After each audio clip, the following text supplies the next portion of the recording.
আমরা সবাই মিলে ঐক্যবদ্ধভাবে কাজ করলে ইনশাল্লাহ সফল হতে পারবো। 282টি বহুমুখী পাটজাত পণ্যের তালিকা যা বস্ত্র পাট মন্ত্রণালয় হতে 2020 সনে গেজেট বিজ্ঞপ্তির মাধ্যমে প্রকাশ করা হয়েছে। এই তালিকাটি এখনো অর্থ মন্ত্রণালয় হতে বাংলাদেশ ব্যাংকে প্রেরণ করা হয়নি। ফলে রপ্তানিকারকদের বহুমুখী পাটজাত পণ্য রপ্তানিতে 20% নগদ সহায়তা পেতে অসুবিধা হচ্ছে। আমি অর্থ মন্ত্রণালয়কে এই বিষয়ে ব্যবস্থা গ্রহণের জন্য অনুরোধ করেছি। তাছাড়া পাট শিল্পের বকেয়া ঋণ সুদ আসল সহ একটি হালনাগাদ তারিখ ভিত্তিক ব্লক হিসাবে স্থানান্তরের বিষয়ে 2 বছরের মরাটোরিয়াম সুবিধা সহ 10 বছরের পরিশোধ এবং 2% ডাউন পেমেন্টের পরিবর্তে 1% ডাউন পেমেন্ট আদায় নিশ্চিত করার জন্য আমি সচিব আর্থিক প্রতিষ্ঠান বিভাগকে নির্দেশ দিয়েছি।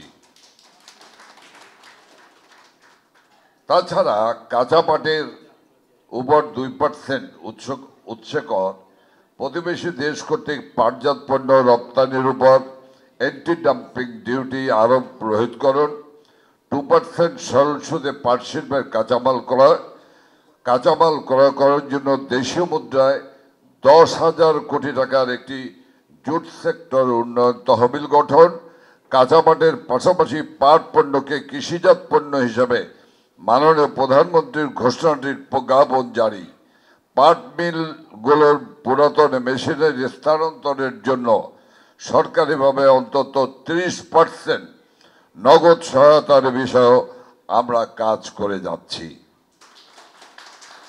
আপনাদেরকে আরো আশ্বস্ত করতে চাই যে পাটের বীজের মানোন্নয়ন, বীজের সহজলভ্যতা, পাট পচানোর বিষয়ে আধুনিক পদ্ধতি বাস্তবায়ন ইত্যাদি বিষয়ে ইতিমধ্যেই বিশেষজ্ঞদের দিয়ে সেমিনার অনুষ্ঠিত হয়েছে।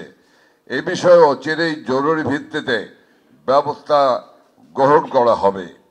পাট শিল্প খাতের সবচেয়ে গুরুত্বপূর্ণ বিষয় হল আভ্যন্তরীণ ও বৈদেশিক বাজারে পাটজাত পণ্যের বিক্রি বৃদ্ধি করা, নূতন বাজার সৃষ্টি করা। আভ্যন্তরীণ বাজারে পাট পণ্যের বিক্রি বৃদ্ধির জন্য আমরা পণ্যে পাটজাত মোড়কের বাধ্যতামূলক ব্যবহার আইন 2010 শতভাগ বাস্তবায়নের চেষ্টা করছি। বিদেশের বাজারে পাটজাত পণ্যের বিক্রি বৃদ্ধির জন্য আমরা বিদেশে বাংলাদেশ দূতাবাসগুলোকে পত্র দিয়েছি।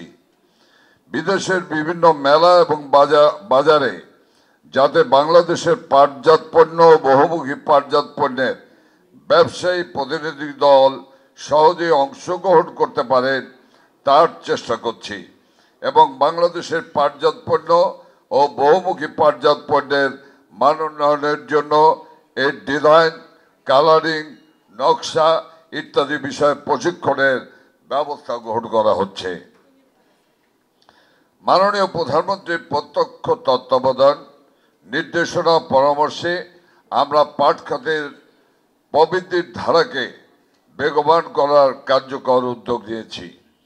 পাট শিল্পে বেসরকারি খাতের উদ্যোগকে আরো উৎসাহিত করা হচ্ছে। আমি মনে করি আমরা সবাই মিলে ঐক্যবদ্ধভাবে কাজ করলে ইনশাল্লাহ সফল হতে পারবো।